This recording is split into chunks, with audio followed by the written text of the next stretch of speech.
मंडप में।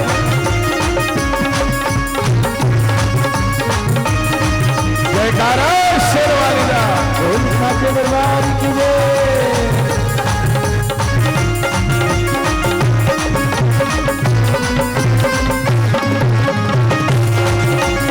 जोरदार ताली से मां भगवती का स्वागत करें। मां भगवती के साथ मां का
पांचों भाई खड़े होकर मां भगवती का पूजन करें और तिलक लगाए। चरणों को लगाइएगा तिलक, निवेदन करता हूं। पंडित जी एक मंत्र बोलेंगे, दुबे जी। अक्षस्रक्परशं गदेशकुलिशं पद्मं धनुष्कुण्डिकां दण्डां शक्तिमसिं च चर्मजलजं घण्टां सुराभाजनं शूलां पाशसुदर्शने च ददतीं हस्तै प्रसन्नाननां सेवे सैर्वमर्दनीं महिमः लक्ष्मीं सरोजस्थितां। मैया की जय।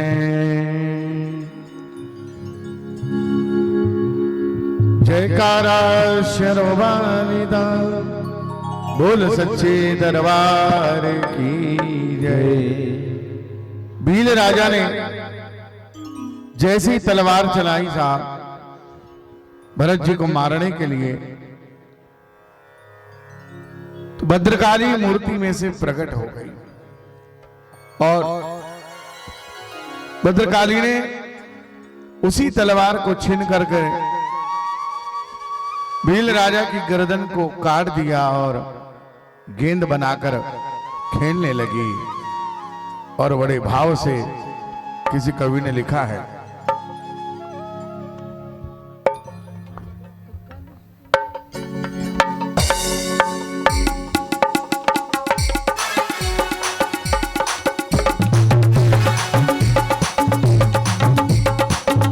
जिनको भी पूजन करना है पार्षद माता जी का पूजन कर लीजिए।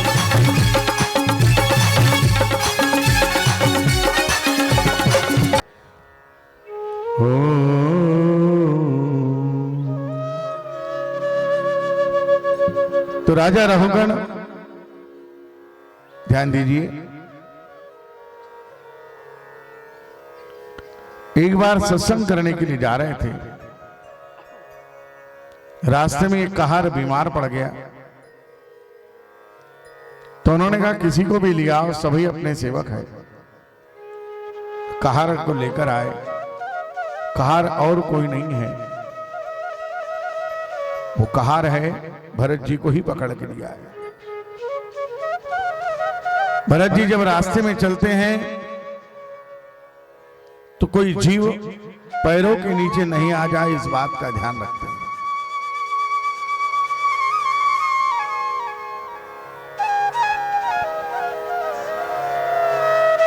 सब कभी उछलते हैं, कभी दौड़ते हैं, कभी चलते हैं। मेरे भाई बहनों, एक दो बार राजा रहुगण को सिर पर थोड़ी सी चोट लगी। ठीक से चलो बोले भाई। बोले महाराज हम लोग तो ठीक से चल रहे हैं, पर ये जो नया कहार आया ये ठीक से नहीं चलता।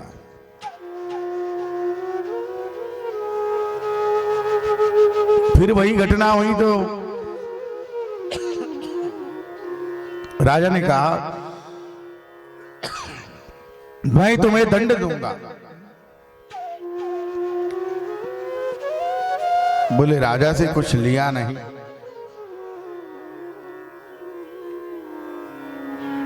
दिया नहीं, फिर ये दंड क्यों देगा? मेरे भाई बहनों,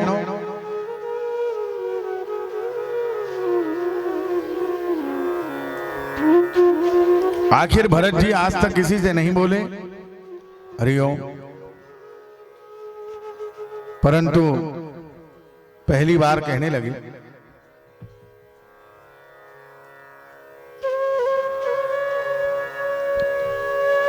पहली बार कहने लगे तुम मुझे अगर दंड दोगे तो कष्ट मेरे शरीर को होगा, न कि आत्मा को। राजा रहुगण ने जब ये सुना, बोले कहार पालकी उठाने वाला इतना विद्वान, कूद पड़े पालकी में से और चरणों में गिर पड़े। बोले महाराज मुझे ये बताइए, आपने कहा कि शरीर को जो कष्ट होता है वो आत्मा को नहीं होता। बोले बिल्कुल सही बात है, आत्मा ही निर्णय है। इस प्रकार सत्संग हुआ और भरत जी कहते हैं आत्मा को न तो कोई जला सकता है, ना तो आत्मा जन्म लेती है, ना आत्मा मरती है कभी। आत्मा अमर है, आत्मा ही परमात्मा है। इसलिए तुलसी बाबा लिखते हैं कर्म प्रधान विश्व रचिराका, जो जस करहि सो तस फल चाका। श्री राम जय राम जय जय राम, श्री राम प्रधान विश्व रचिराखा, कर्म प्रधान विश्व रचिराखा, जो जस करहि सो तस बल जाता, जो जस करे तो तस बल जागा। यहाँ पर भारत भूमि सत्संग के माध्यम से, भारत की जो भूमि है उसमें हम सत्संग के माध्यम से अपने जीवन को संवार सकते हैं, क्योंकि ये भूमि कर्म प्रधान है। कर्म प्रधान, जो जैसा कर्म करता है वैसा फल मिलता है। परीक्षित ने कहा, महाराज क्षमा करें, आप कल कह रहे थे कि ये नरक क्या है। बहुत अच्छी कथा है, जरा मन लगाकर श्रवण करेंगे हम। बोले महाराज ये नरक क्या है। आप नरक का वर्णन कर रहे थे। आचार्य सुखदेव जी कहते हैं, राजन, हमारी भूमि के दक्षिण दिशा की ओर 99,000 योजन की ऊंचाई पर 28 प्रकार के नरक है। आदमी जब पाप कर्म करता है तो यमराज के दूत गले में रस्सी डाल कर ले जाते हैं और नरक में डाल देते हैं। झूठी गवाही देने का नरक अलग है, किसी का शादी संबंध हो गया और आप तोड़ रहे हो तो नरक अलग है, पराये धन को हड़पने का नरक अलग है। 28 प्रकार के नरकों में जाता है मनुष्य अपने अपने कर्म के आधार पर।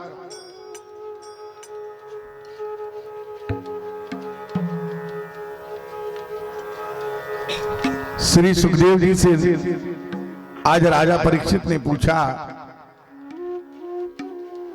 जाने अनजाने में तो हम सबसे गलतियां हो जाती हैं,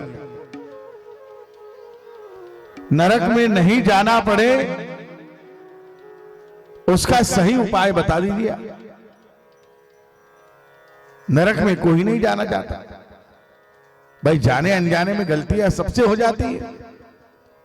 नरक में जाना नहीं पड़े उसके लिए 5 प्रकार के यज्ञ प्रतिदिन बताए हैं। नंबर 1 गौग्रास, माताएं भोजन बनाती है प्रतिदिन। तो पहली रोटी किसको देना है? कुत्ते को। हमारे गांव में तो गाय को देते, यहां किसको देते हैं पहली गाय?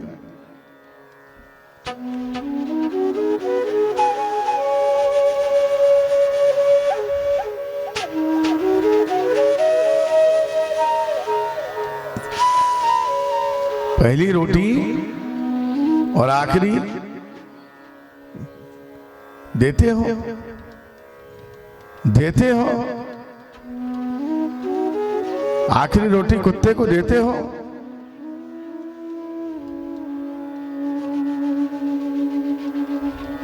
देते हैं तो बहुत अच्छी बात है।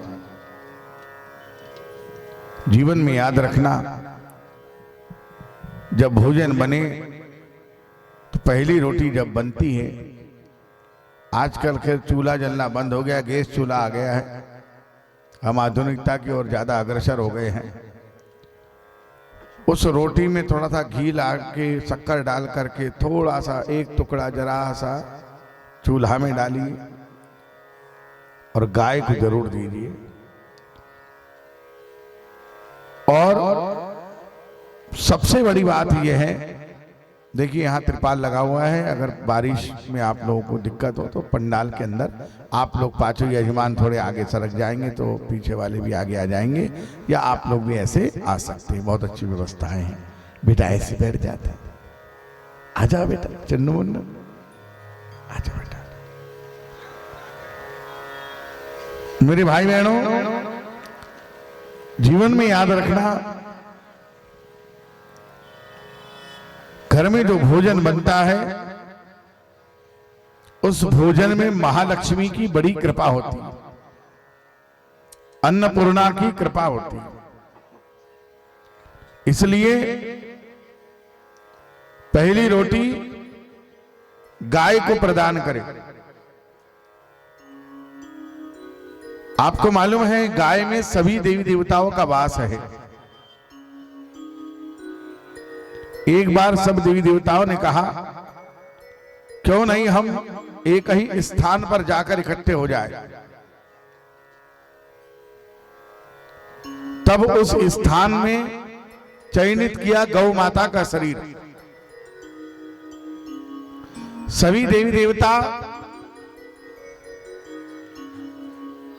गौ माता के शरीर में जाकर विराजमान हो गए।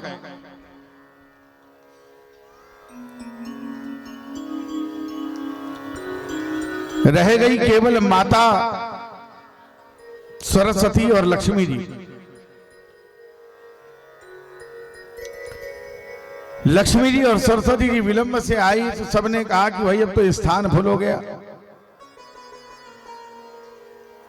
बैठ जाइए, विराजमान हो जाइए।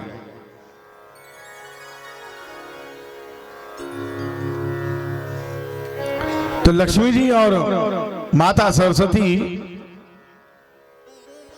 गौ माता के शरीर में इनको बैठने को जगह नहीं मिली। कैसा करते अब? देवताओं ने कहा कि आप बहुत लेट हो गए। सबने अपनी अपनी जगह बना ली थी। 2 जगह बची थी गौ माता के शरीर में। नंबर 1 गोबर और दूसरा गौमूत्र। तब लक्ष्मी जी विराजमान हुई गोबर में जाके और गौमूत्र में माता सरस्वती। इसलिए घर में अगर गौमूत्र का छिड़काव हो जाए तो कैसी भी निगेटिव ऊर्जा है वो सब खत्म हो जाती है। और आंगन अगर गोबर से लिप जाए तो आपके घर में धन आने से कोई रोक सकता नहीं है। बोलो गौ माता की जय। अब साहब पहले के जमाने में रोटी बनती थी तो गिन के नहीं बनती थी। पाई भर आटा लिया, लगाया, बनाई, सबने खाई, 10-5 जो बची वो गाय को डाल दी। आपके यहां तो अभी भी नहीं बनती होगी शायद, पर शहरों की स्थिति बड़ी खराब है। बड़े बड़े शहरों में उन्होंने कहा 4 मेरी सास रोटी खाएगी, 3 ससुर जी खाएंगे, 2 ये खाएंगे, 3 मेरी ननद खाएगी, 1 2 3 15, बस 15-16 रोटी बनाई। न गाय की भी नहीं बचाई, न कुत्ता की भी नहीं बचाई। वो कुत्ता की भी आदमी को खिला दी। अब कुत्ता की रोटी आदमी को खिलाई तो आदमी कैसा बोलेगा?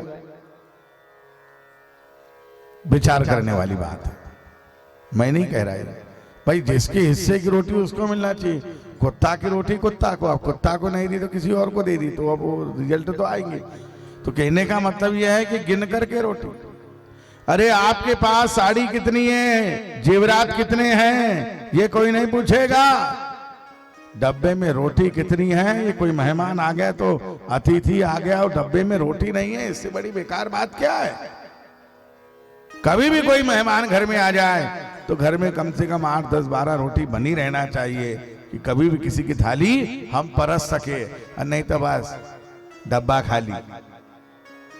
याद रखना, जिसके घर में रोटी का डब्बा खाली उसका जीवन खाली। और किसी को भी भोजन कराओगे, अतिथि को भोजन कराओगे, कभी अन्नपूर्णा की कमी नहीं होगी घर में। सभी माता बहनों से मैं निवेदन करता हूं कि रोटी नाप करके और गिन करके कभी मत बनाना। बन जाए ना ज्यादा कोई तकलीफ नहीं है। अरे बनी है तो गाय खा लेगी।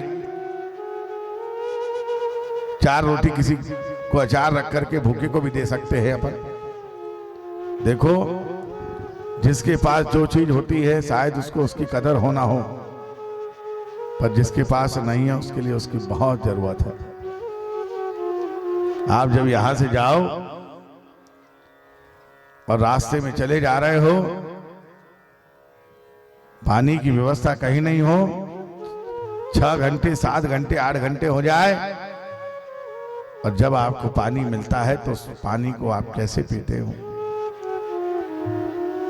दो जने बैठे थे, ट्रे में पानी आया, एक ने पूरा गिलास भर पानी पी लिया, एक ने केवल एक घुट पिया। क्यों? एक को प्यास थी और एक को प्यास नहीं है। जीवन में याद रखना, अन्नपूर्णा की कृपा बड़े भाव से मिलती है। तो यहां पर मेरे भाई बहनों, गौ माता के शरीर में लक्ष्मी जी ने प्रवेश किया, पर स्थान कहां मिला? गोबर में। और सरस्वती जी को स्थान कहां मिला? गौमूत्र में। अगर एक रोटी गौ माता को प्रतिदिन खिला दी और किसी एक कार्य को सिद्ध करना है, गाय मत परिवर्तन करिएगा। गाय को 2 रोटी, थोड़ा सा गुड़, 2-4 दाने चना दाल रख करके गाय को खिलाइए।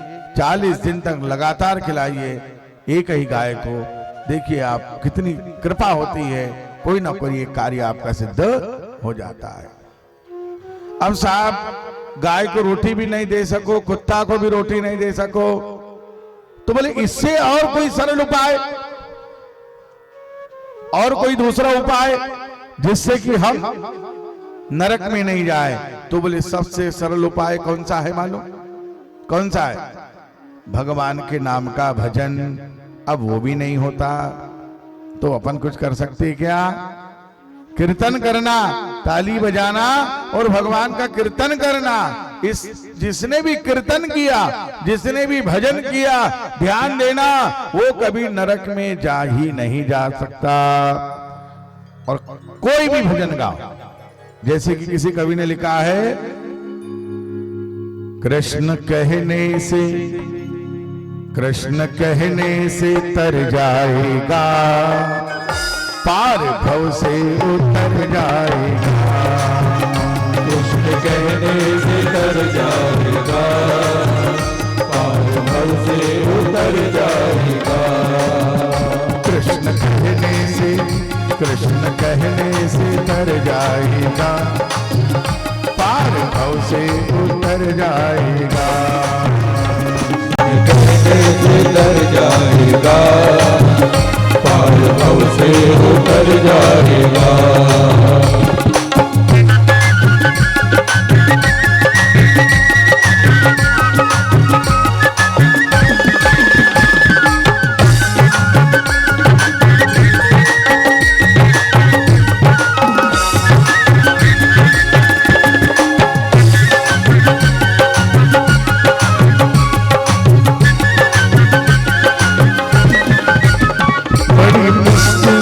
नर्तन मिला, क्या पता फिर किधर जाएगा। बड़ी मुश्किल से नर्तन मिला, क्या पता फिर किधर जाएगा। पार भव से उतर जाएगा, कृष्ण कहने से तर जाएगा। पार भव से उतर जाएगा, कृष्ण कहने से तर जाएगा।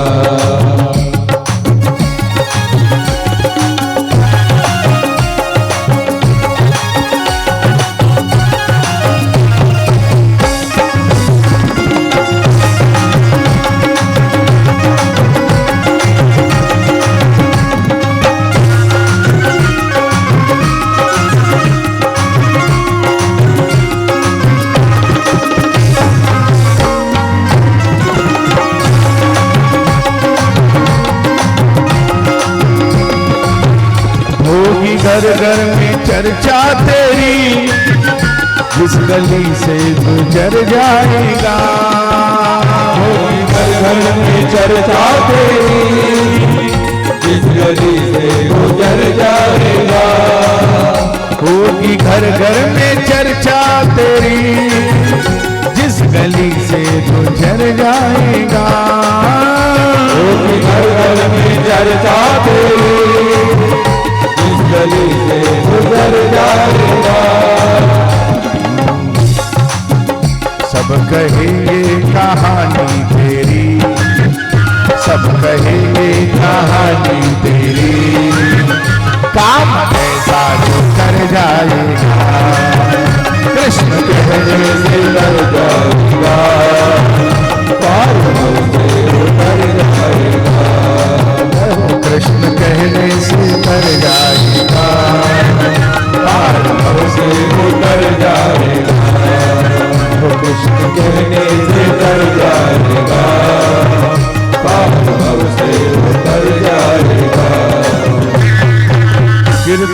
भजन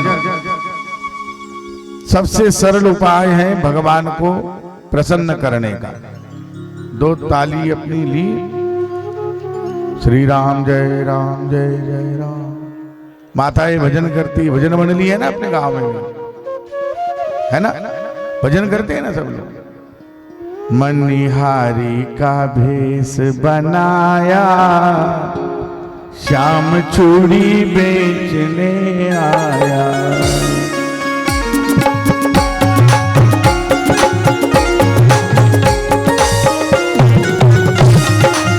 माताएं गाती है ना भजन। वो चूड़ी लाल नहीं पहनो, चूड़ी हरी नहीं पहनो, चूड़ी लाल नहीं पहनो, चूड़ी हरी नहीं पहनो, मोहि श्याम रंग है भाया भाया। पर भगवान का चिंतन करो। भगवान को प्राप्त करने का सरल उपाय है भगवान का भजन करना। भजन करने के लिए कोई साधन की जरूरत नहीं है। जहां बैठ जाओ वहीं भजन हो सकता है। चार लोग मिलकर के भी भजन कर सकते हैं, अकेले में भी भजन हो सकता है। पर याद रखिए मेरे भाई बहनों, सबसे बड़ा खेल है मन लगना चाहिए भजन में। और नहीं तो भजन में बैठकर भी व्हाट्सएप की चैटिंग चल रही है तो कोई मतलब नहीं है वो भजन में बैठने का। बैठे हैं अपन, मोबाइल चल रहा है, भागवत जी चल रही है, इधर पंडित जी अपनी कथा सुना रहे हैं, सुनने वाले सुन रहे हैं, पर हमारा काम हम चल रहा है। जीवन में याद रखना, नाव पर सवार हो तो एक ही नाव हो तो अच्छी बात है। एक पाव एक नाव पे, दूसरा पाव दूसरी नाव पर, तो क्या होगा? क्या पार हो पाओगे? नहीं हो पाओगे। देखो जीवन में याद रखो, चाहे 15 मिनट की भक्ति करो, चाहे 1 घंटे की पूजन करो, चाहे 1 मिनट की पूजन करो, पर जब भी करो तो 100% करो, पूरा समर्पण के साथ करो। कथा आती है कि भगवान के नाम में, मंत्र जाप में कितनी बड़ी शक्ति है। उसकी एक छोटी सी कथा आती है। अजामिल नाम का एक ब्राह्मण था। ब्राह्मण प्रतिदिन जो है भगवान की पूजन पाठ करते थे, बढ़िया अपना सत्संग करते, कीर्तन करते, बढ़िया भजन करते। बिगड़ गया, गणिका को घर लिया है। गणिका को धन चाहिए। बोले महाराज इतने में मेरा कुछ नहीं होता। तो धीरे धीरे पंडिताई छोड़ी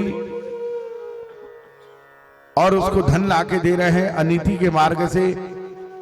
और एक दिन ये आया कि वो पंडित अजामिल डाकू अजामिल बन गया। विचार करिए आप,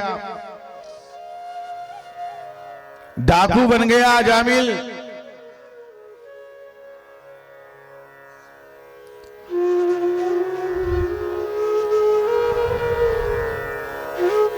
अब लोगों को लूटना, उनका धन छीनना और गणिका को ला करके देना। देखो संग अच्छा होना चाहिए, सत्संग रोज करना चाहिए। एक किसान था, उसके 3 मित्र थे।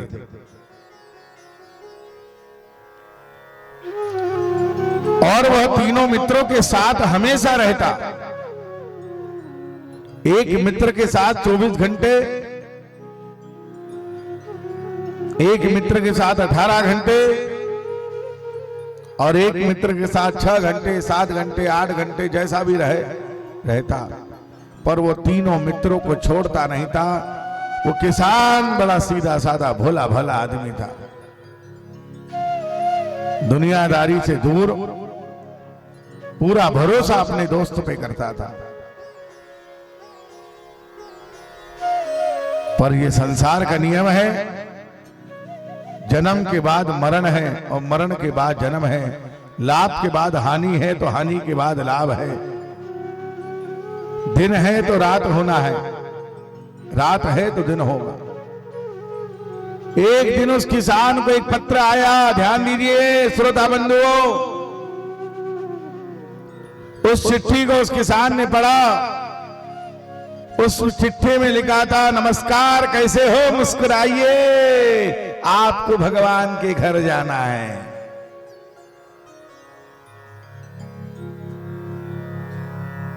अब वो बेचारा किसान अपने मित्र के पास गया, बोले भैया ये चिट्ठी आई है, इसमें लिखा है कि भगवान के घर जाना है, अपन तो कभी गए नहीं है, और मैं आज तक के जो भी काम किया वो तुमको साथ में लेके किया, तुमको साथ में लिया, मैं अकेला तो कभी कोई काम में गया ही नहीं ना भैया, चलो मेरे साथ।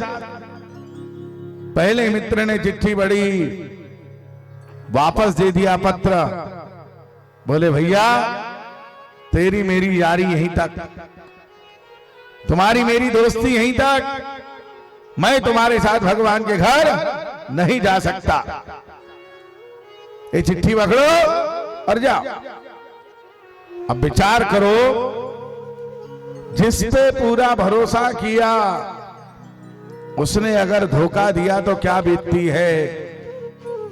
24 घंटे साथ में रहने वाला व्यक्ति धोखेबाज निकल जाए, पर उस किसान ने हिम्मत नहीं हारी, उसने अपने दूसरे मित्र को भी पत्र दिया, और दूसरे मित्र को जब पत्र दिया मेरे भाई बहनों, तो दूसरे मित्र ने चिट्ठी को पढ़ा और बोले भैया चिंता मत करो, हम सजाकर संवार कर आपको भगवान के दरवाजे तक पहुंचा देंगे, पर हम साथ तो नहीं जाएंगे, हाँ पर दरवाजे तक आपको छोड़ देंगे। तो बोले साथ में चलो ना, बोले भैया तुम्हारे बिना आज तक कुछ किया नहीं, तुम्हारे लिए तो सब कुछ किया। नहीं गया दूसरा मित्र भी। माता जी अब तो आंख में आंसू आ गए, और तीसरे मित्र के पास उदास मन से गया, बोले भैया दो ने तो धोखा दे दिया, एक तुमसे आशा है, क्या करूं। मेरे भाई बहनों, तीसरे मित्र ने कहा मैं तुम्हारे साथ चलूंगा, चिंता मत करो, मैं तुम्हारे साथ चलूंगा, चिंता मत करो। मेरे भाई बहनों, आज आप सभी जानते हैं, यहां जितने लोग बैठे हैं, आपके भी 3 मित्र हैं, मेरे भी 3 मित्र हैं, यहां सबके 3 मित्र हैं, पर वो 3 मित्रों में 7 कौन जाता है, ये आज पता कर लीजिए। वो किसान और कोई नहीं है, वो आप है, वो हम हैं, हम सब वो किसान हैं जिसका पहला मित्र है दौलत। जैसे ही इस प्राण को निकलने को समय भी नहीं लगेगा, मृत्यु होते ही दौलत, पूरी संपत्ति किसकी हो जाएगी, नामिनी की हो जाती है। परिवार के लोग, दूसरा मित्र है परिवार, जिनके लिए आप दिन रात खड़े खड़े पुड़िया बांध रहे हो, दिन रात हिसाब किताब लगा रहे हो, दिन रात मेहनत कर रहे हो, जिनके लिए माताएं पिता सब मिलकर के मेहनत करते हैं। और क्या वो परिवार साथ में जाएगा? जाएगा क्या? आज तक गया किसी का? गया क्या हो या नहीं, कुछ तो बोलो। नहीं गया ना, तो फिर अपने साथ जा सकता है? नहीं। दूसरा मित्र है परिवार। परिवार बढ़िया ढाई बांस पे लिटाकर बढ़िया इसी माला पहना करके, गुलाल लगा करके, चंद 4 आंसू बहाने के बाद आग के हवाले करके वापस आ जाते हैं। फिर आखिर हमारे साथ जाएगा कौन? हमारे साथ जाता है मेरे भाई बहनों सत्संग।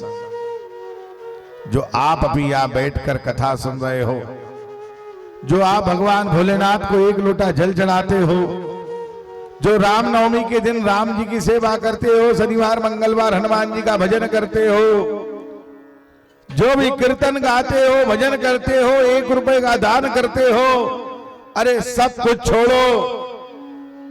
आप किसी के साथ ऐसा व्यवहार करते हो कि रोते की आंख में जो आंसुओं की धार टपक रही थी, आपके व्यवहार से किसी के चेहरे पे खुशी आ जाए, वो सत्संग है, वो भजन है। वो व्यवहार कभी किसी के साथ मत करो जो तुम्हें अपने लिए पसंद हो। याद रखना, किसी के आंख के आंसू अगर पोंछ नहीं सकते तो कभी किसी के आंख में आंसू लाना मत। इतिहास गवाह है, कई अरबपति रोडपति बन गए, बड़े बड़े धनी जमीन पर आ गए।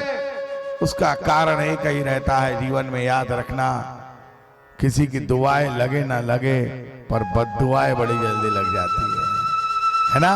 इसलिए कभी किसी के साथ ऐसा कोई व्यवहार मत करना जिससे कि किसी की आंख में पानी आ जाए। और सत्संग करोगे, भजन करोगे, कीर्तन करोगे तो मेरे भाई बहनों याद रखना, यही तुम्हारे साथ जीवन में जाएगा, यही तुम्हारे साथ जीवन में सदा सुख शांति लाएगा।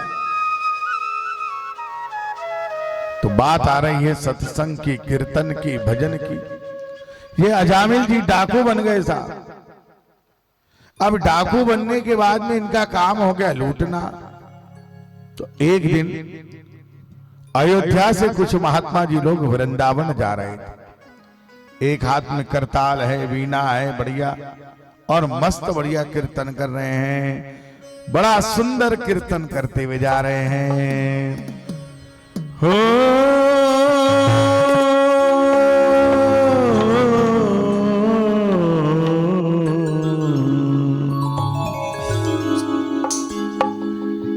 लगन तुमसे लगा बैठे, जो होगा देखा जाएगा। तू ही मेरा सेठ है, तू ही साहूकार है, तू ही मेरा सेठ है, साहूकार है। ब्याज पे ब्याज मत जोड़ना,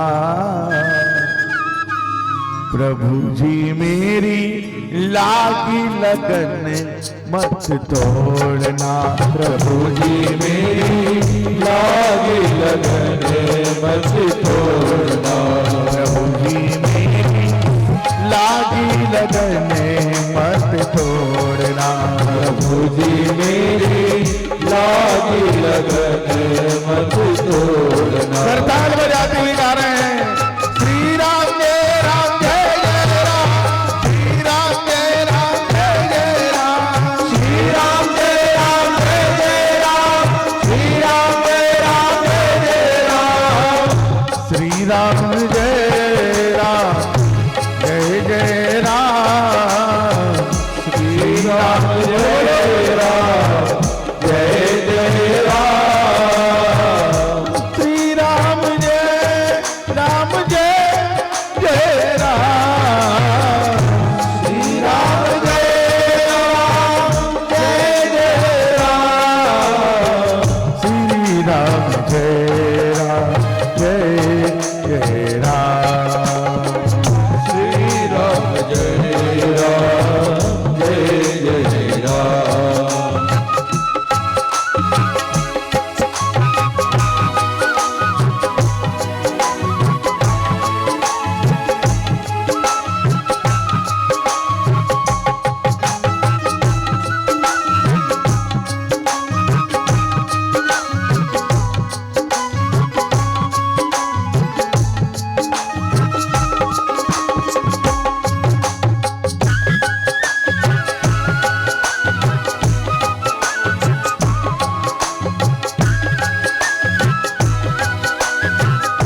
बड़े भाव से कीर्तन करते करते पहुंचे साहब अजामिल के घर।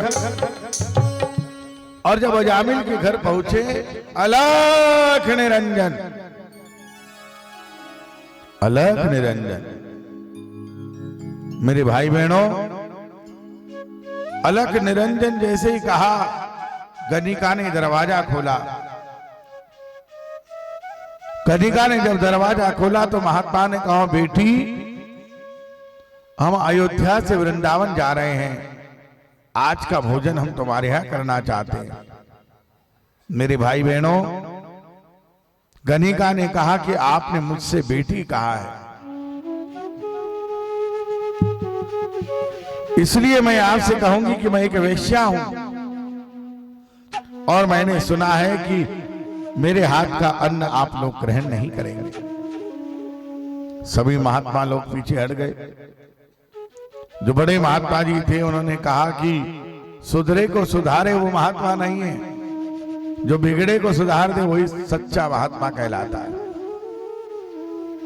बेटा तुम भोजन का सामान लेके आओ, हम भोजन बनाएंगे। बढ़िया चूल्हा लगाया, भोजन बनाया, भोजन किया।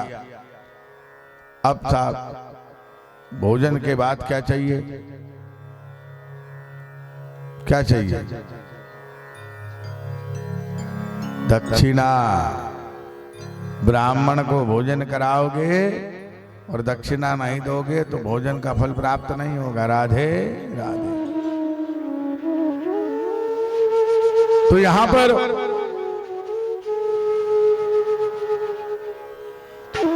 अजामिल आया। अजामिल ने बंदूक लगा दी महात्मा जी को, बोली कौन हो, क्या कर रहे हो मेरे घर में? अरे बोले भैया हम महात्मा लोग हैं। बोले महाराज तुम यहां से चले जाओ, मैं सब चीज छीन लूंगा। उसी समय गणिका आई और गणिका ने कहा, खबरदार जो पंडित जी से कुछ कहा, चलो प्रणाम करो सबको। प्रणाम किया। अजामिल से कहा कि हमारे को दक्षिणा चाहिए तुमसे, और दक्षिणा में मांगा तो क्या मांगा? दक्षिणा में क्या मांगा अजामिल से? बोले तुम्हारे घर जो पुत्र रत्न की प्राप्ति होने वाली है, आप उसका नाम केवल नारायण रख देना।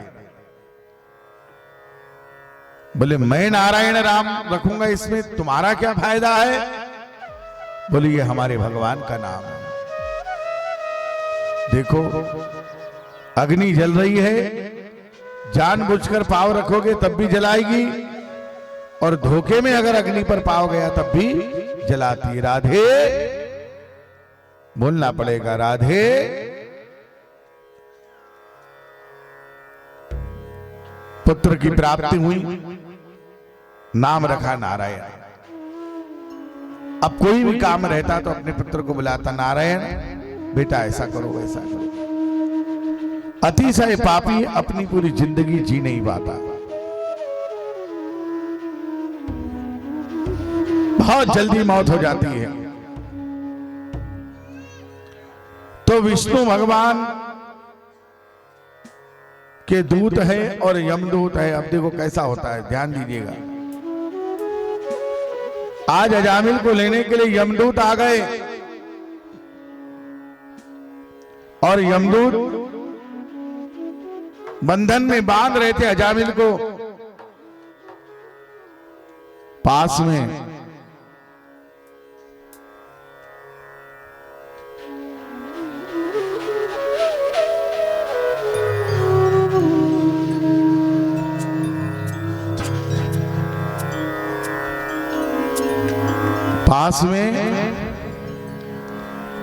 पुत्र खेल रहा था। उस पुत्र को आवाज लगाई, नारायण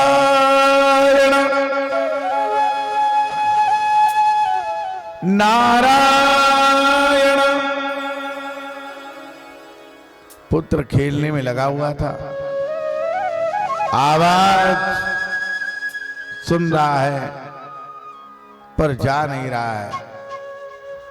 नारायण। अब अजामिल जोर से अपने बच्चे को चिल्ला रहा है, नारायण नारायण नारायण नारायण नारायण नारायण नारायण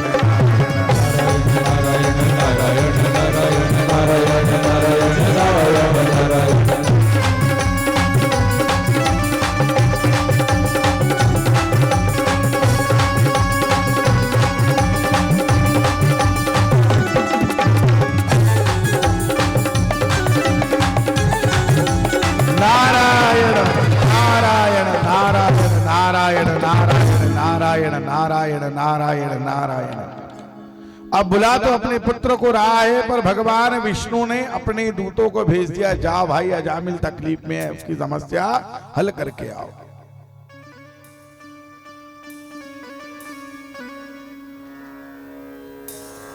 अजामिल को बचाने के लिए विष्णु दूत आ गए। विचार करिए, पलंग के एक तरफ है यमदूत और दूसरी तरफ है विष्णु दूत।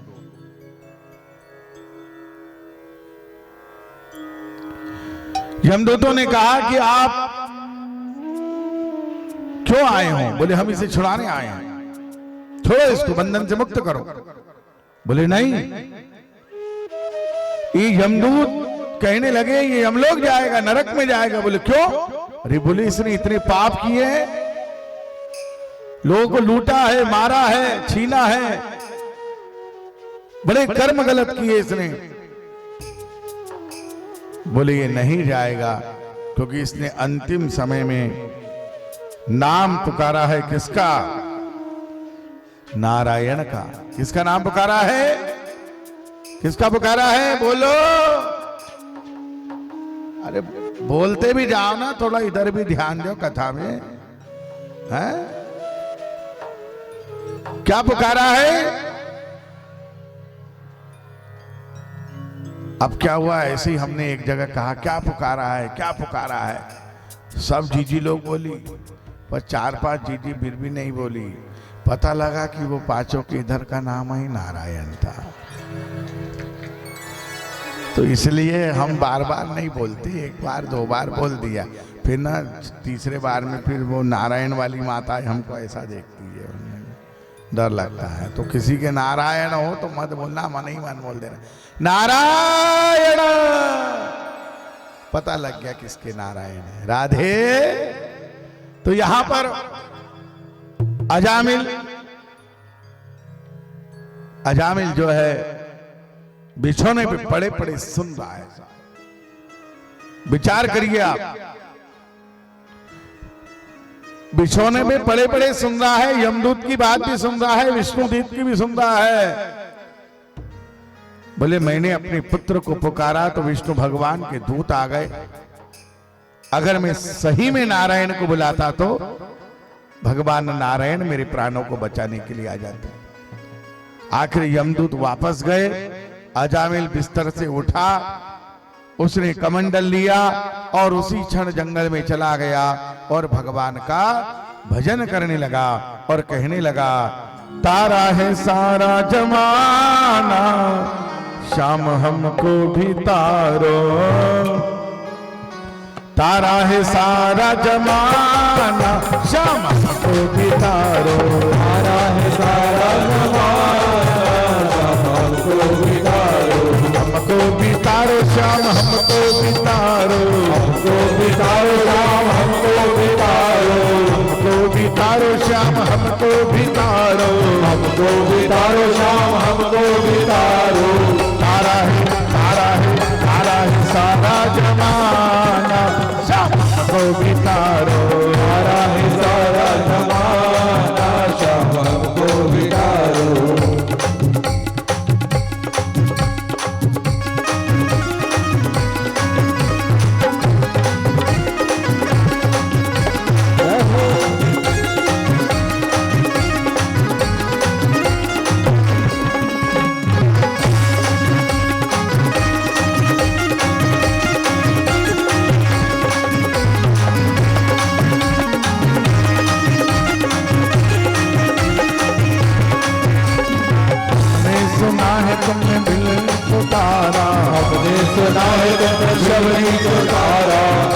सुना है तुमने शबरी को तारा, हमने सुना है तुमने शबरी को तारा। वीरता करके बहाना क्षमा को बितारो, वीरता करके बहाना क्षमा को बितारो। तारा है सारा जमाना क्षमा को बितारो, तारा है सारा जमाना क्षमा को बितारो।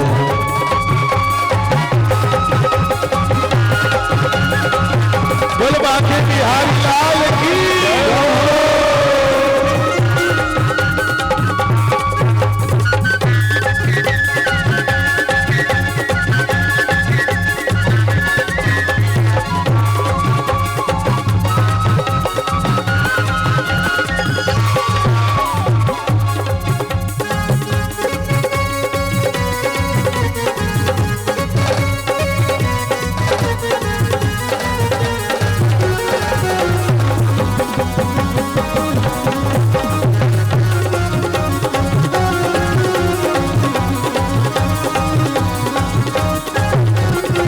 बोल वृंदावन बिहारी लाल की। इस प्रकार अजामिल का उद्धार हुआ।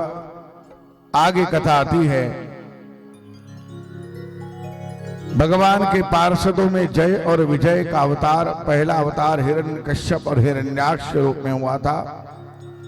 हिरण्याक्ष को भगवान ने वराह अवतार लेकर मारा और हिरण्यकश्यप के उद्धार के लिए नरसिंह भगवान के रूप में भगवान आए। आइए उस कथा को श्रवण करते हैं। हिरण्यकश्यप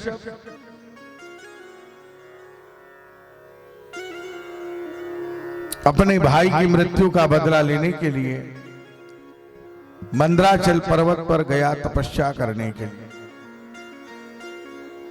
मेरे भाई बहनों, जब तपस्या करने के लिए गए तो वहां पर विष्णु भगवान तोते के रूप में आए और उन्होंने कहा नारायण। हिरण्यकश्यप ने कहा कि मैं नारायण को मारने के लिए ही तप कर रहा हूं और ये आज मेरे बीच में मेरी तपस्या को भंग करने के लिए आ रहे हैं। रुक जाइए अभी थोड़ा सा, 10 मिनट रुक जाइए। तो यहां पर हिरण्यकश्यप ने 60,000 वर्ष तक तपस्या करी